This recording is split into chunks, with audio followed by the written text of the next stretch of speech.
नमस्कार। राति 8 बजेको जनता समाचारमा स्वागत छ। म प्रतिमा चौधरी। म मिलन बजगाई। सबैभन्दा पहिले प्रमुख समाचार। मौसममा आएको बदलीसँगै मुलुकका अधिकांश स्थानमा वर्षा र हिमपात, हिमाली र उच्च पहाडी क्षेत्रमा जनजीवन प्रभावित। माओवादी केन्द्रको जारी महाधिवेशनमा अध्यक्ष दाहालको प्रतिवेदनमाथि 18 समूहले बुझाए राय, बाँकी समूहले भोलि बुझाउने। राष्ट्रिय सहमति गरेर एमसीसी पास गर्नुपर्ने जसपा अध्यक्ष यादवको भनाई। माधव नेपालसँग व्यक्तिगत प्रतिशोध साध्न एमालेले संसद अवरोध गरेको टिप्पणी। देशद्रोह गरेको आरोपमा हङकङ प्रहरीद्वारा प्रजातन्त्र समर्थक 6 जना पत्रकार पक्राउ। आवश्यक कागजपत्र प्रहरीको नियन्त्रणमा।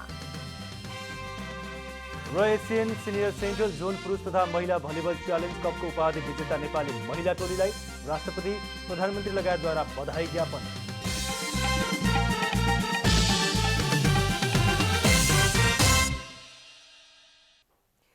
अब पुरा समाचार। मुलुकभर मौसममा बदली हुनुका साथै अधिकांश स्थानमा वर्षा भइरहेको छ।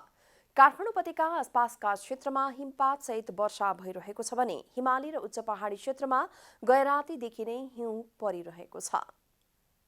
बुधबार मुलुकभर मौसममा बदली हुनुका साथै अधिकांश स्थानमा वर्षा भइरहेको छ। मंगलबार रातिदेखि देशको विभिन्न भूभागका साथै काठमाडौँ उपत्यका आसपासका क्षेत्रमा हिमपात भएको छ। पर्यटकीय स्थल चन्द्रागिरी, नगरकोट, फुलचोकी, नागार्जुन लगायत उपत्यकाका चारै भन्ज्याङमा हिमपात भएको छ। चन्द्रागिरीमा यो वर्षको पहिलो पटक हिमपात भएको हो। शुक्रबारसम्मै मौसममा आंशिकदेखि सामान्य बदली भई हिमपात र वर्षाको सम्भावना रहेको मौसम विभागले जनाएको छ। यसैबीच सुदूरपश्चिमका पहाडी जिल्लाका विभिन्न स्थानमा बुधबार बिहानैदेखि हिमपात भइरहेको छ। बैतडी, बझाङ, डोटी, बाजुरा र दार्चुला लगायतका जिल्लामा हिमपात भएसँगै चिसो बढेको छ। सुदूरपश्चिमका 7 पहाडी जिल्ला जोड्ने एकमात्रै सडक भीमदत्त राजमार्गको हगुल्टे साउखर्क क्षेत्रमा रातिदेखि हिमपात सुरु भएपछि राजमार्ग अवरुद्ध भएको छ। हिमपात र वर्षाका कारण जनजीवन प्रभावित बनेको छ। विशेष गरी बालबालिका र वृद्धहरू चिसोका कारण समस्यामा परेका छन्। गत 24 घण्टामा सबैभन्दा बढी गोर्खा आसपासमा 40 मिलिमिटर पानी परेको छ। कास्की आसपासमा 14 मिलिमिटर वर्षा भएको छ। यस्तै लमजुङमा 39.8 मिलिमिटर पानी परेको छ भने चितवनमा 40 मिलिमिटर वर्षा भएको छ। मनाङमा 27.5 मिलिमिटर र काठमाडौँमा 10.7 मिलिमिटर पानी परेको छ। सुदूरपश्चिमका जिल्लाहरूमा 10 मिलिमिटर हाराहारीमा वर्षा भएको छ। पूर्वदेखि पश्चिमसम्म पहाडी र उच्च पहाडी क्षेत्रहरूमा वर्षा र हिमपात भइरहेको छ। अरब सागरबाट आएको पश्चिमी जलबाष्प युक्त वायुको प्रभावका कारण वर्षा भइरहेको मौसमविदहरूले बताएका छन्। मौसम पूर्वानुमान महाशाखाका अनुसार बुधबार राति पनि देशभर आंशिकदेखि सामान्य बदली रहने। प्रदेश 1, बागमती प्रदेश र गण्डकी प्रदेशका उच्च पहाडी तथा हिमाली भूभागका थोरै स्थानहरूमा हल्का हिमपातको पनि सम्भावना रहेको छ। मौसमविदका अनुसार बिहिबारदेखि मौसममा क्रमिक सुधार आउनेछ। प्रदेश नम्बर 1 को उच्च पहाडी तथा हिमाली भूभागहरूका केही स्थानमा वर्षा र हिमपातको सम्भावना रहे पनि देशका अन्य भूभागमा आंशिक बदली रहने, केही स्थानहरूमा हल्का वर्षा हुने पूर्वानुमान रहेको र मौसममा क्रमिक सुधार आउने मौसम विभागले जनाएको छ। वर्षापछि उत्पन्न खराब मौसमका कारण बुधबार आन्तरिक हवाई उडानहरू प्रभावित भएका छन्। बिहानैबाट अधिकांश उडान डिले हुँदै सञ्चालनमा आएकोमा अपराह्नपछिका उडानहरू रद्द हुँदा यात्रुहरू अलपत्र परेका छन्।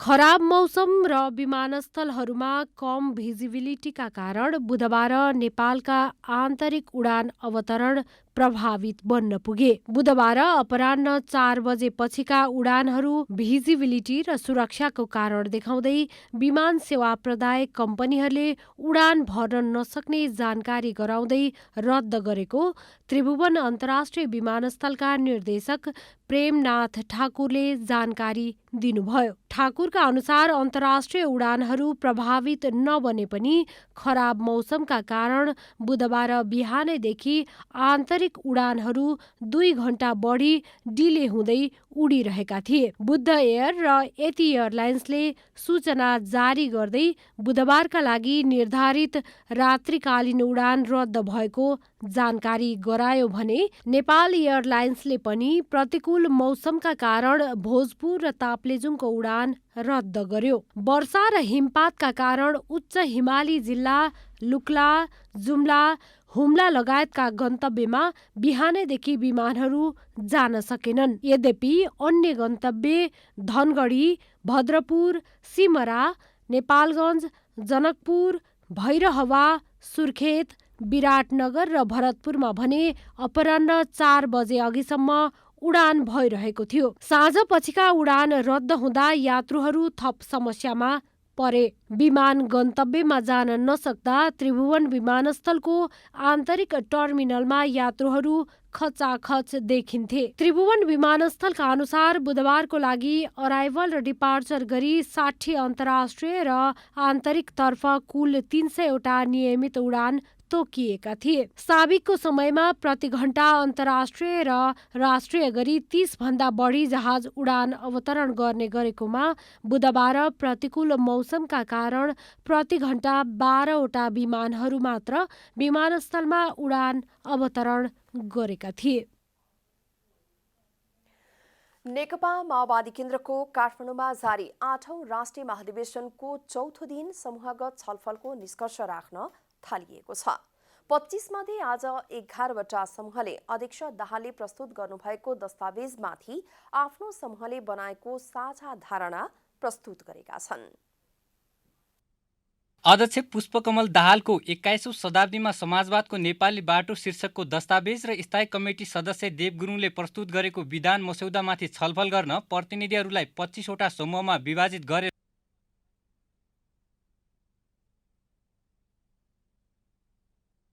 र मंगलबार बिहानदेखि बुधबार बिहान 12 बजेसम्मको समय छुट्याइएको थियो। सोही छलफलका क्रममा उठेका विषयहरू समूह नेताहरूले बुधबार दिउँसो 1 बजेबाट सुरु भएको बन्द सत्रमा राख्नु भएको हो। 25वटा समूहमध्ये बुधबार 11 समूहले आफ्नो समूहको निष्कर्ष प्रस्तुत गरेका छन् भने बाँकी रहेका समूहले बिहिबार बिहान 11 बजेदेखि बन्द सत्रमा छलफलको निष्कर्ष प्रस्तुत गर्नेछन्। 11 सम्मको आज प्रस्तुति बाँकी समूहको प्रस्तुति भोलि 11 बजेदेखि सुरु हुन्छ। आज प्रस्तुत गर्नेहरूमध्येमा फरक मत जस्तो कतैबाट आएन।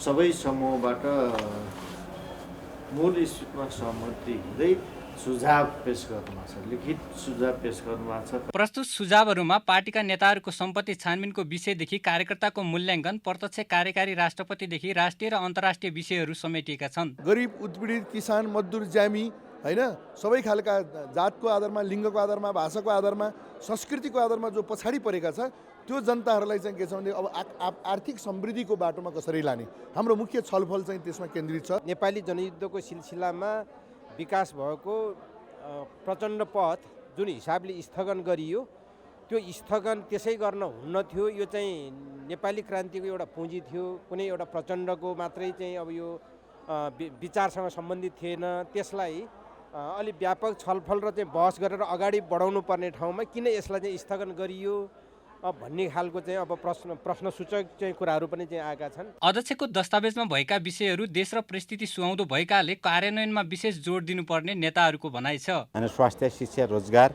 अनि घाँस बाँस कपासको कुरा पनि आए हैन।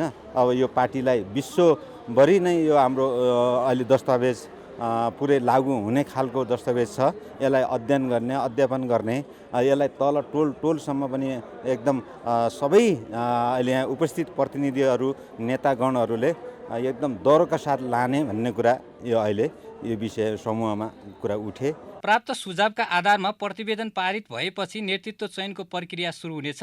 महाधिवेशनले 15 पदाधिकारी सहित 249 सदस्यीय केन्द्रीय कमिटी चयन गर्नेछ। केन्द्रीय कमिटीमा महिलाको 35%, दलितको 15%, मुस्लिमको 5% प्रतिनिधित्व हुने व्यवस्था गरिएको छ। सबै समूहबाट 40 वर्ष मुनिका युवाको 20% प्रतिनिधित्व अनिवार्य गरिएको छ। केन्द्रीय कमिटीले 10% मनोनित गर्ने प्रस्ताव गरिएको छ। पदाधिकारी र सबै तहका कमिटीहरूमा समावेशी प्रतिनिधित्व सुनिश्चित गर्ने प्रस्ताव गरिएको छ। क्यामेरामा साजन थापाका साथ महेश कठायत, काठमाडौँ। जनता समाजवादी पार्टी जसपा नेपालका केन्द्रीय अध्यक्ष उपेन्द्र यादवले राष्ट्रिय सहमति गरेर एमसीसीलाई पास गर्नुपर्ने बताउनु भएको छ। आज पश्चिम नवलपरासीको सदरमुकाम परासीमा जसपा नेपालले गरेको पत्रकार सम्मेलनमा अध्यक्ष यादवले एमसीसीलाई राष्ट्रिय सहमतिको आधारमा अगाडि बढाउनुपर्ने बताउनु भएको छ।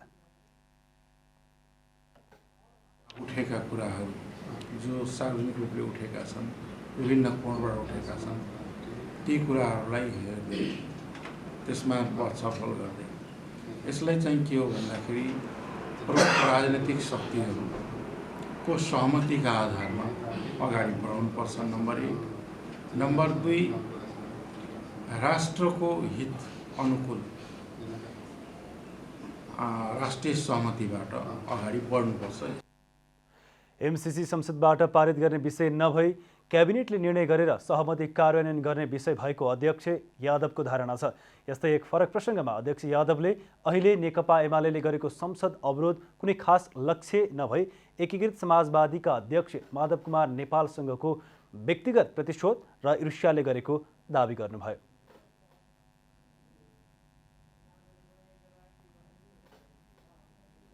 यस विषयमा उठेका कुराहरू जो सार्वजनिक रूपले उठेका छन्, विभिन्न कोणबाट उठेका छन्, ती कुराहरूलाई हेर्दै त्यसमा छलफल गर्दै यसलाई चाहिँ के हो भन्दाखेरि प्रमुख राजनैतिक शक्तिहरूको सहमतिका आधारमा अगाडि बढाउनुपर्छ, नम्बर 1। नम्बर 2, राष्ट्रको हित अनुकूल राष्ट्रिय सहमतिबाट अगाडि बढ्नुपर्छ।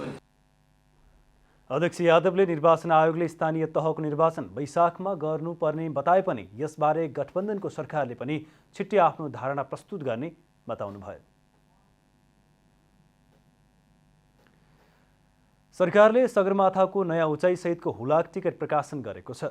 बुधबार सिंहदरबारमा सञ्चार तथा सूचना प्रविधि मन्त्री ज्ञानेन्द्र बहादुर कार्कीले 8848.86 मिटर उचाइ उल्लेख गरिएको सगरमाथाको तस्बिर अङ्कित हुलाक टिकटमा टाँचा लगाई सार्वजनिक गर्नुभएको हो। त्यस्तै 8000 मिटरभन्दा बढी उचाइ भएका कञ्चनजङ्घा, मनासलु, अन्नपूर्ण लगायतका 7वटा हिमाल अङ्कित हुलाक टिकट प्रकाशन गरिएको छ। त्यस्तै विभिन्न पदमार्ग, मिथिला आर्ट लगायत समावेश गरिएको सन् 2021 को हुलाक टिकटको प्रथम दिवसीय आवरणमा मन्त्री कार्कीले टाँचा लगाउनु भएको थियो। कार्यक्रममा मन्त्री कार्कीले हुलाक टिकटले देशको आर्थिक, जैविक, सामाजिक, धार्मिक, राजनैतिक, भौगोलिक, सांस्कृतिक र ऐतिहासिक महत्त्वलाई विश्व सामु प्रस्तुत गर्न मद्दत मिल्ने विश्वास व्यक्त गर्नुभयो।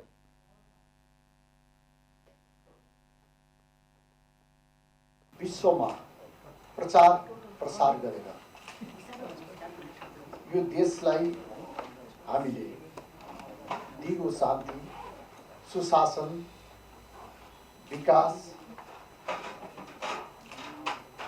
गरेर समृद्धिको दिशातर्फ अग्रसर गराउनु पर्दछ र हाम्रा सबै गतिविधिहरू त्यसैमा केन्द्रित छन्। विभिन्न डिजाइनमा तयार गरिएको हुलाक टिकटको दर 10 र 20 रुपियाँ कायम गरिएको छ।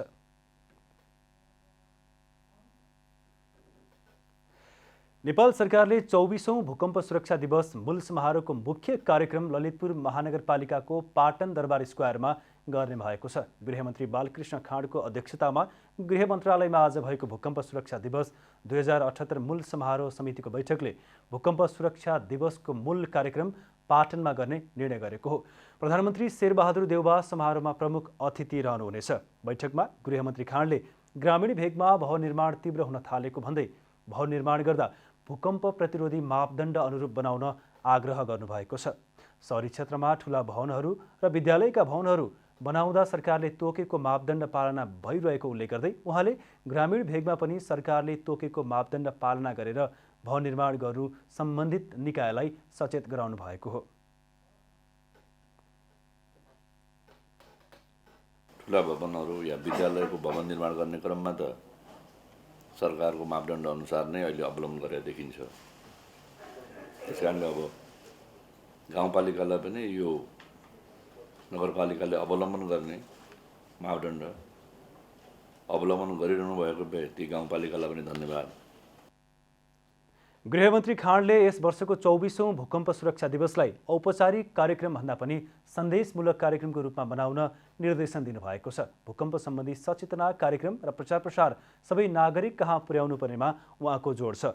विक्रम सम्वत 1990 माघ 2 गते महाभूकम्पबाट भएको क्षति र सम्झना स्वरूप विक्रम सम्वत 2055 देखि हरेक वर्ष सोही दिन भूकम्प सुरक्षा दिवस मनाइँदै आइएको छ। भूकम्पबाट कसरी सुरक्षित हुने भन्ने सन्दर्भमा जनचेतना फैलाउन स्वास्थ्य मापदण्डको पालना गर्दै मुलुकभर यही पुस 26 देखि आगामी माघ 16 गतेसम्म विभिन्न कार्यक्रम गरी भूकम्प दिवस मनाउन लागिएको हो। राष्ट्रिय प्रजातन्त्र पार्टी राप्रपाका अध्यक्ष राजेन्द्र लिङदेनले राजसंस्थाको आवश्यकता झनै बढेर गएको बताउनु भएको छ। अध्यक्ष लिङदेनले सिक्किम विलय भएको दृष्टान्त पेश गर्दै राज संस्था नभए नेपाल पनि विलय भएर जाने खतरा समेत औल्याउनुभयो। स्वर्गीय राजा वीरेन्द्रको स्मृतिमा बुधबार काठमाडौँमा आयोजित एक कार्यक्रममा बोल्दै उहाँले राज संस्था नहुँदा 2032 सालमा सिक्किम देश विलय भएको र नेपालमा पनि अहिले त्यो खतरा बढेर गएको दावी गर्नुभयो। अध्यक्ष लिङदेनले देशलाई अन्य देशको खतराबाट टार्न समेत राज संस्था अनिवार्य रहेको तर्क गर्नुभयो। उहाँले राजा वीरेन्द्रले देशलाई अन्य देशबाट झुक्न नदिन 2046 सालमा राजनीतिक दलका नेताहरूसँग सम्झौता गरेर संवैधानिक राजाको रूपमा आफूलाई उभ्याएको पनि बताउनुभयो। उहाँले स्वर्गीय राजा वीरेन्द्र जनप्रेमी र देशभक्त राजा भएको उल्लेख गर्नुभयो।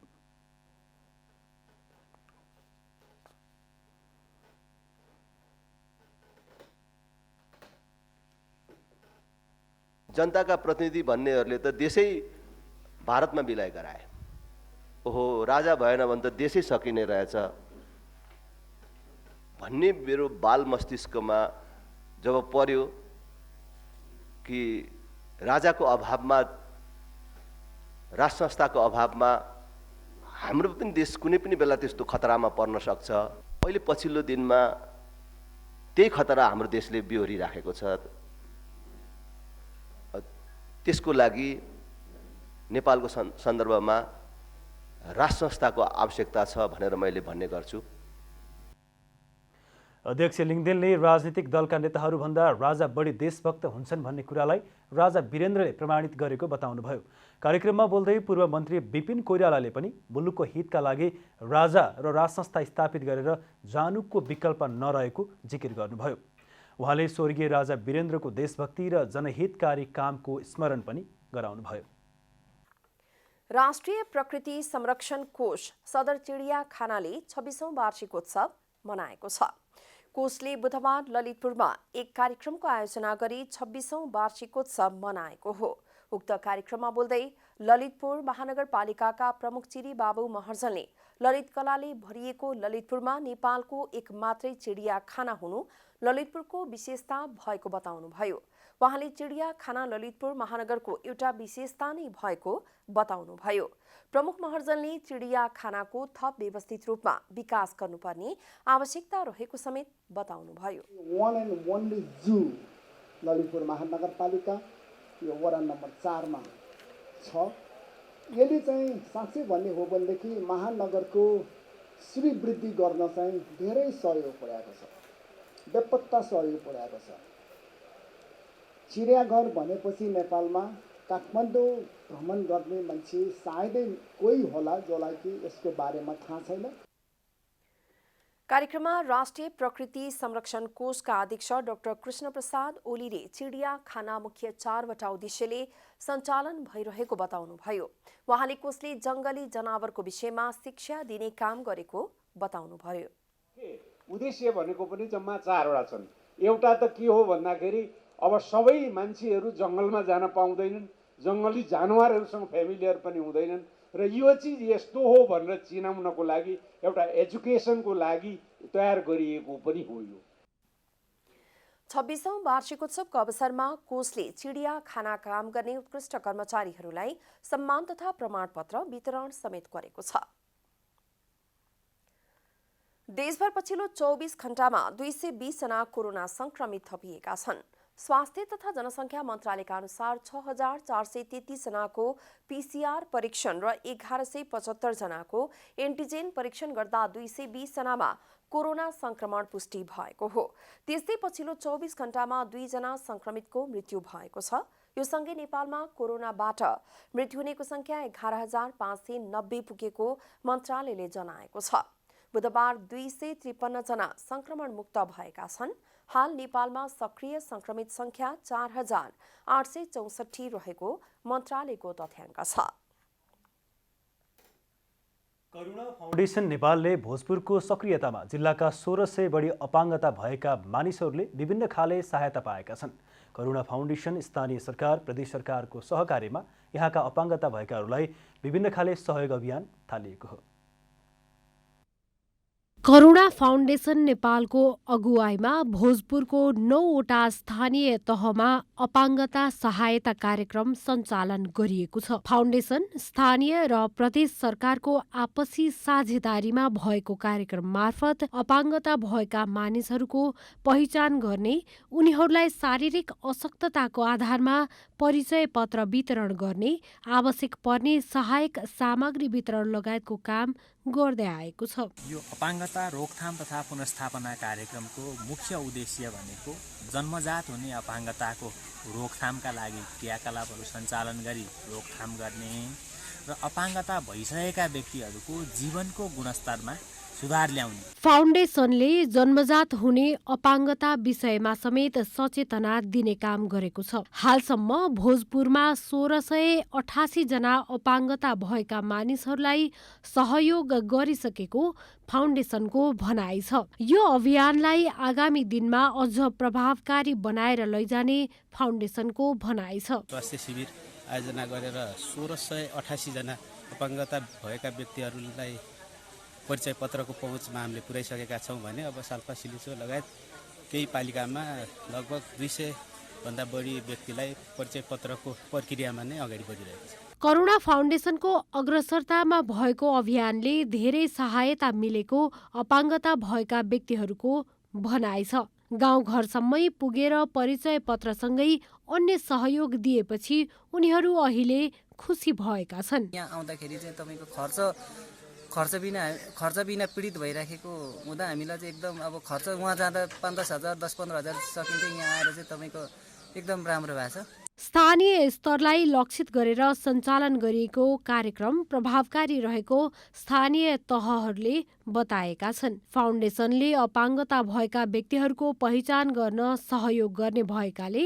राज्यबाट पाउने सुविधा दिन सहजता भएको छ। प्रदेश सरकार, करुणा फाउन्डेसन र स्थानीय सरकारको त्रिपक्षीय साझेदारीमा सञ्चालन भएको यो नेपाल सरकारकै एउटा मूलभूत कार्यक्रमको रूपमा पनि रहेको छ र परिस्थितिजन्य घटनाहरूबाट सिर्जना हुने अपाङ्गहरूलाई पनि पहिचान गरेर उहाँहरूलाई हामीले प्रमाणपत्र वितरण गरेपछि राज्यबाट उपलब्ध हुने विभिन्न किसिमका सेवा सुविधाहरू प्रदान गर्ने र राज्यको एउटा मूल प्रवाहमा उहाँहरूलाई पनि समेट्ने र राज्यले दिने सेवा सुविधाहरू पनि प्राप्त सजिलै हुन सकोस् भन्ने अभिप्रायबाट यो कार्यक्रम सञ्चालन र निर्देशित रहेको छ। स्थानीय स्तरका सर्वसाधारण मानिसहरूलाई लक्षित गरेर सञ्चालन भएको कार्यक्रम प्रभावकारी देखिएको छ। पूर्ण रूपमा अशक्त मानिसहरूलाई घरमा नै पुगेर आवश्यक सहयोग गर्ने भएकोले उनीहरूलाई प्रत्यक्ष राहत मिलेको छ। भोजपुरबाट कविता खड्काको रिपोर्ट।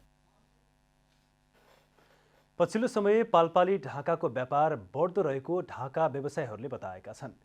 आन्तरिक र बाह्य पर्यटकहरू पाल्पा आएपछि हातले बुनेको ढाकाप्रति आकर्षित हुने गर्दछन्। हातले बुनेका ढाकाको उत्पादनमा विविधीकरण गरेपछि पाल्पाली ढाकाप्रति आकर्षण बढेको हो। पाल्पाका प्रत्येक घरमा ढाका बुन्ने तान राखेर यसको प्रवर्धन गर्नुपर्ने व्यवसायीको सुझाव छ। ढाकालाई गाउँमा प्रत्येक घरमा एउटा तानको अवधारणाको रूपमा अथवा प्रत्येक घरमा पिँढीमा अथवा घरको कोठामा ढाकाका तानहरू राखिदिएर प्रवर्धन गऱ्यो भने ढाकाको यो व्यापार बढ्दो छ र यो जुन गाउँघरको जीवनस्तर पनि यही ढाकाले गर्दाखेरि सायद बढ्छ होला। पाल्पामा ढाका सङ्घ नै खोलेर दक्ष जनशक्ति उत्पादन गरिएको छ। सङ्घले विशेष गरी युवा जनशक्तिलाई ढाका बुन्ने तालिम दिने गरेको छ। यद्यपि पाल्पामा उत्पादन भएको ढाका अन्य जिल्लामा बजारीकरण गर्न भने त्यति सहज नभएको उद्योगीहरूको भनाइ छ। नेपाल सरकारले चाहिँ हामीलाई यो जस्तो पाल्पामा उत्पादन गरेर काठमाडौँ, स्याङ्जा, पोखरातिर पठाउँदाखेरि भने ठाउँ ठाउँबाट रोगरी त्यसलाई चाहिँ खुला, त्यसलाई चाहिँ कर लाग्दैन है, कोही पनि बिना रोगको चाहिँ जान सक्छ भन्ने किसिमको एउटा चाहिँ सहजीकरण गरिदिनु पर्ने छ भने अर्कोतर्फ नेपालमा आउने धागो सुती कपडामा चाहिँ यो करहरू चाहिँ छुट गरिदिनुपर्छ भन्ने हाम्रो। यता तानसेन नगरपालिका भने पाल्पालाई ढाकाको राजधानी घोषणा गरेर ढाकाको प्रवर्धन गर्न लागेको छ। पाल्पाली ढाकालाई प्रवर्धन गर्न तानसेन नगरपालिकाले काठमाडौँ, पोखरा लगायतका स्थानमा प्रदर्शन कार्यक्रम समेत गर्ने नगरपालिकाले जनाएको छ। अहिले चाहिँ अब ब्रान्डिङ गरिसके पश्चात नेपालको 3वटा ठाउँमा यसको चाहिँ एक्जिबिसन गर्ने, काठमाडौँबाट सुरु गर्ने, त्यसै पोखरा, त्यसपछि पाल्पामा गर्ने र सम्भव भयो भनेदेखि बाहिर समेत चाहिँ यसको चाहिँ एक्जिबिसन गर्ने भन्ने तयारीमा लाग्यो। यसमा चाहिँ नगरपालिकाले पुरै ब्याकअप गरिरहेको सन्दर्भ छ। ढाकाको प्रवर्धन गर्न तानसेन नगरपालिकाले आफ्नो कार्यालयको झ्यालढोकामा ढाकाको पर्दा प्रयोग गरेको छ। ढाकाको कपडा प्राय विवाह, व्रतबन्ध लगायत विभिन्न सार्वजनिक कार्यक्रमहरूमा अनिवार्य जस्तै बनेको छ। कैलालीको निर्धन संस्थाले विभिन्न तालिमहरू सञ्चालन गर्दै आएको छ। संस्थाले कैलालीको लम्की चुहा नगरपालिकामा करिब 30 जना महिला उद्यमीहरूलाई 3 दिने व्यावसायिक रूपमा बङ्गुर पालन सम्बन्धी प्राविधिक ज्ञानसहित तालिम प्रदान गरेको छ। कैलालीको निर्धन संस्थाले लम्की चुहामा 30 जना महिलालाई बङ्गुर पालन तालिम दिएको छ। प्रशिक्षणमा नयाँ जोस र व्यावसायिक रूपमा बङ्गुर व्यवसाय गर्ने आँट आएको सहभागीहरूले बताएका छन्। भन्ने त भन्छन् कहिले बङ्गुर कहिले पाल्छस्, कहिले बच्चा ल्याएर पाल्नेस्, कहिले त्यो ठुलो हुने हो र कहिले हुर्किने हो, कहिले बच्चा दिने हो र कहिले पैसा हातमा आउने भन्ने कुराहरू गर्छन्। तर यहाँ आउँदाखेरि मैले बुझ्दाखेरि गऱ्यो भने सब हुँदो रहेछ भन्ने सोच्यो मलाई। निर्धन उत्थान लघुवित्त वित्तीय संस्थाबाट ऋण लगेर व्यावसायिक रूपमा बङ्गुर पालन गर्दै आएकी जानकी थारूले अहिलेलाई केही तालिम प्रदान गरे पनि आउने दिनमा अझै यस्ता तालिमहरूको आवश्यकता रहेको बताउनुभयो। अब म भन्छु कि निर्धन उत्थान बैङ्कले मलाई अरू ट्रेनिङ दिँदा अरू सहज हुन्छ कि भनेर सोचिरहेको छु र नगरबाट पनि मलाई कहिले पनि अनुदान दिए छैन। म 4 वर्ष पालिसकेँ। आजको आवश्यकता भनेको उद्यमीको क्षमता र सम्भावना अनुसार उचित सिप, स्रोत, साधन र बजारको पहुँच पुर्याउनु नै हो। कृषकको क्षमता अनुसार आवश्यक सिप, स्रोत र बजारको पहुँच पुर्याई उत्पादनमा वृद्धि गर्न आवश्यक छ। लघुबाट साना, सानाबाट मध्यम हुँदै आफ्नो आम्दानी बढाउँदै सरकारलाई पनि सहयोग गर्दै आफू पनि समृद्धितिर जाने हो। त्यसले गर्दा सरकारलाई मात्र दोष दिएर बस्नुपर्ने परिस्थिति छैन। उद्यमी हुने भनेको आफै हो। सरकारले बनाइदिने त नीति नियमहरू हुन्।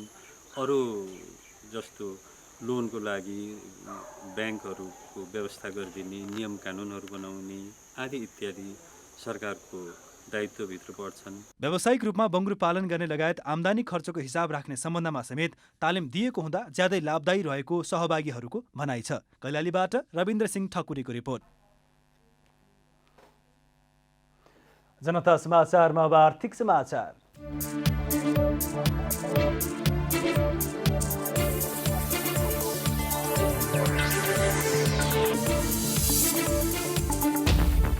जडीबुटी उत्पादन तथा प्रशोधन कम्पनी 40 वर्षपछि नाफा आर्जन गर्न सफल भएको छ। विक्रम सम्वत 2038 सालमा स्थापित सरकारी कम्पनीले आर्थिक वर्ष 2076-77 मा पहिलो पटक नाफा कमाउन र सो नाफाबाट कामदार तथा कर्मचारीलाई बोनस समेत बाँड्न सफल भएको हो। कम्पनीका महाप्रबन्धक ज्ञानेश्वर कार्कीद्वारा जारी विज्ञप्तिमा कम्पनीले विगतको कार्यप्रणाली, उत्पादन, बिक्री लगायत अन्य क्षेत्रमा गरेको सुधार एवं आधुनिकीकरणबाट हालको अवस्थामा आइपुगेको र यसले आगामी दिनमा समेत नाफा बढाउनका साथै अंशियारलाई लाभांश तथा कर्मचारीलाई बोनस बाँड्न सक्ने अवस्थामा पुग्ने जानकारी गराउनु भएको छ। कम्पनीले आर्थिक वर्ष 2076-77 मा खुद नाफाबाट 7 लाख बराबरको बोनस कामदार तथा कर्मचारीलाई वितरण गराएको छ। कम्पनीले चाँडै नै आइपिओ समेत ल्याउने तयारी गरेको छ।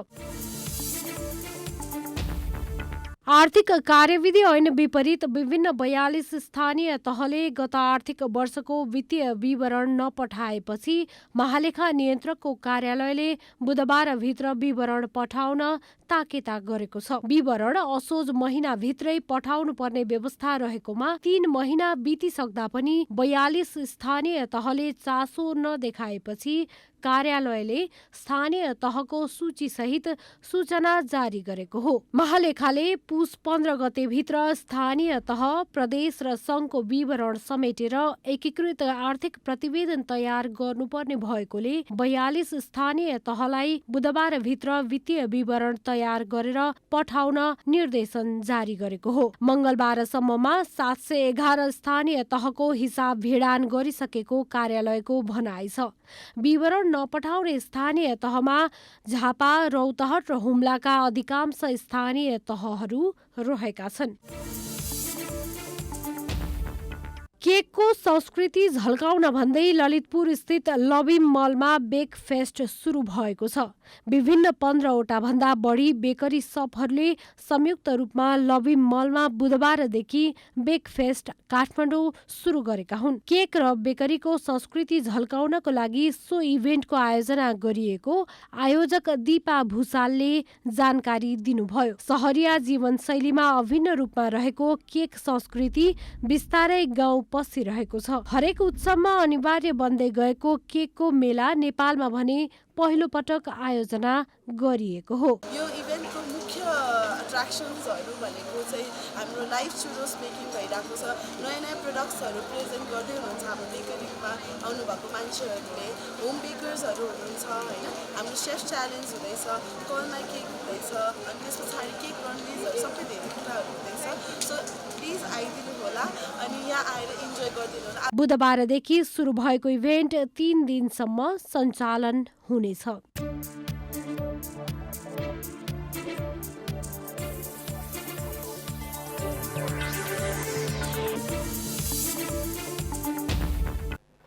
जनता समाचारमा अब खेलकुद समाचार।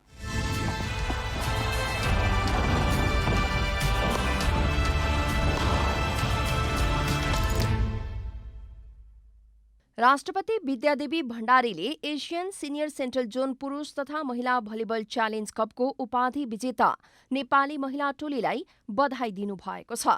राष्ट्रपति भण्डारीले उपाधि हासिल गरी राष्ट्रको प्रतिष्ठा उँचो बनाएको उल्लेख गर्दै नेपाली टोलीलाई बधाई दिनुभएको हो। राष्ट्रपति भण्डारीले एबीसी सेन्ट्रल जोन महिला च्यालेन्ज कपमा लगातार दोस्रो पटक उपाधि हासिल गरी राष्ट्रको प्रतिष्ठा उँचो बनाउने नेपाली राष्ट्रिय महिला भलिबल टोलीलाई हार्दिक बधाई दिनुका साथै भविष्यमा निरन्तर सफलताका लागि शुभकामना व्यक्त गर्नुभएको छ। त्यस्तै प्रधानमन्त्री शेरबहादुर देउबा र युवा तथा खेलकुद मन्त्री महेश्वर घतराजले पनि नेपाली महिला भलिबल टोलीलाई बधाई दिनुभएको छ। बङ्गलादेशको ढाकामा मंगलबार उज्बेकिस्तानलाई 3-2 को सेटमा हराउँदै नेपालको महिला टिम च्याम्पियन बनेको थियो। नेपाल लगातार दोस्रो पटक च्याम्पियन बनेको हो। द क्लिफ प्रालीले विश्वकै अग्लो र लामो व्यावसायिक स्काई साइक्लिङ सुरु गरेको छ। कालीगण्डकी माथिको भीरस्थित रिजोर्ट परिसरमा बागलुङ बलिवातर्फ स्काई साइक्लिङ सञ्चालनमा ल्याइएको हो। साइक्लिङ दुईतर्फी गरी 600 मिटर रहेको द क्लिफले जनाएको छ। प्रति व्यक्ति 3,500 रहेको साइक्लिङ खेल्न हाल शुभारम्भ छुट अन्तर्गत 2,500 टिकट पाइने कम्पनीका अध्यक्ष राजु कार्कीले जानकारी दिनुभयो। बन्जी वा स्विङ गर्नेलाई अतिरिक्त 20% छुट दिने कम्पनीको योजना छ। विश्वमा 228 मिटर उचाइमा र 600 मिटरको व्यावसायिक स्काई साइक्लिङ नरहेकाले यो नै विश्वको लामो र अग्लो व्यावसायिक जीप लाइन भएको अध्यक्ष कार्कीको दावी छ। सरकारको बर्खास्तीमा परेका राष्ट्रिय खेलकुद परिषद राखेपका 5 जना सदस्यीय अदालतको अन्तरिम आदेशबाट पुनर्बहाली भएका छन्। केपी शर्मा ओली नेतृत्वको सरकारका पालामा नियुक्त भएका परिषद सदस्यहरू सुवर्ण श्रेष्ठ, रेणुका श्रेष्ठ, सुभाष श्रेष्ठ, सम्पन्न श्रेष्ठ र रिम राणा भाटलाई युवा तथा खेलकुद मन्त्रालयको मन्त्रीस्तरीय निर्णयबाट हटाइएको थियो। आफूहरूलाई हटाउने निर्णय गैरकानूनी भएको भन्दै हटाइएका 8 जना मध्ये 5 जना उच्च अदालत पाटनमा गएका थिए। उच्च अदालतका न्यायाधीश खुशी प्रसाद थारू र विमल सुवेदीको संयुक्त इजलासले उनीहरूलाई हटाउने निर्णय कार्यान्वयन नगरी यथास्थितिमै राख्न अन्तरिम आदेश दिएको हो। मङ्सिर 3 गते बर्खास्तीमा परेको भोलिपल्टै उच्च अदालतमा रिट दायर गरेका उनीहरूको मुद्दामा सुनवाई गरी मङ्सिर 9 गते अल्पकालीन अन्तरिम आदेश जारी भएको थियो।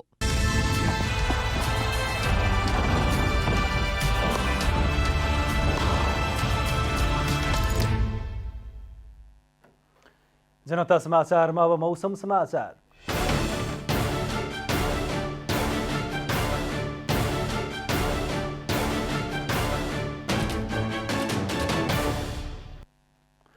आज दिनभर मौसम सामान्यदेखि पूर्णतया बदलिरहे देशका धेरै स्थानहरूमा हल्कादेखि मध्यम वर्षा भएको छ। देशको उच्च पहाडी तथा हिमाली भूभागका धेरै स्थानहरूमा हल्कादेखि मध्यम हिमपात भएको छ। आज राति पनि धेरै स्थानहरूमा हल्कादेखि मध्यम वर्षा र उच्च पहाडी तथा हिमाली भूभागका धेरै स्थानहरूमा हिमपातको सम्भावना रहेको जल तथा मौसम पूर्वानुमान महाशाखाले जनाएको छ। अब देशभरका विभिन्न स्थानका मौसम सम्बन्धी थप विवरण।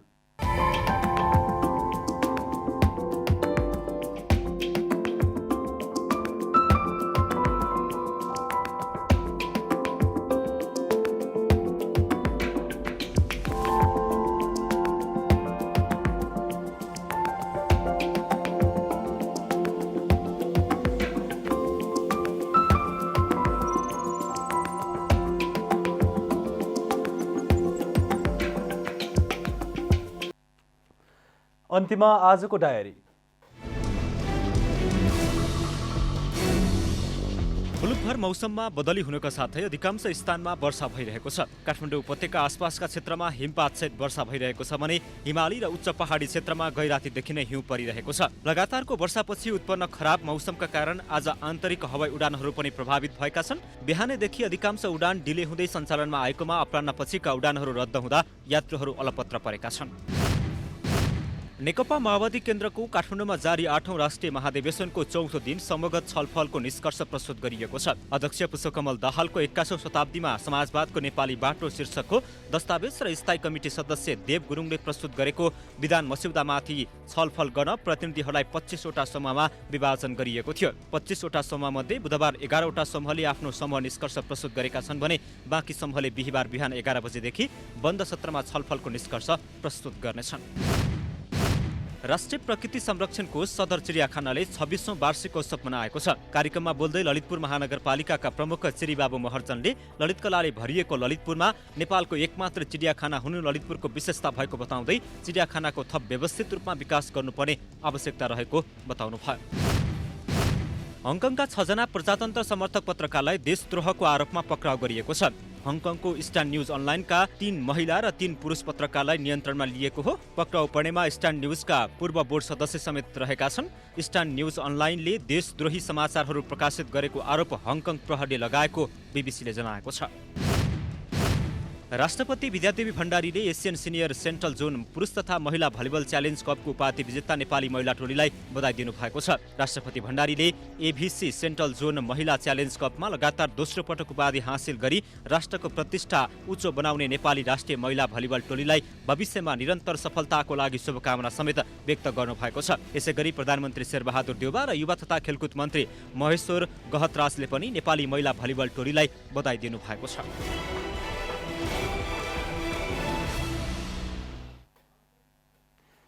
जनता समाचार अहिलेलाई यति नै। जनताद्वारा जनताका लागि प्रसारित जनता टेलिभिजन हेरिरहनुहोला। नमस्कार।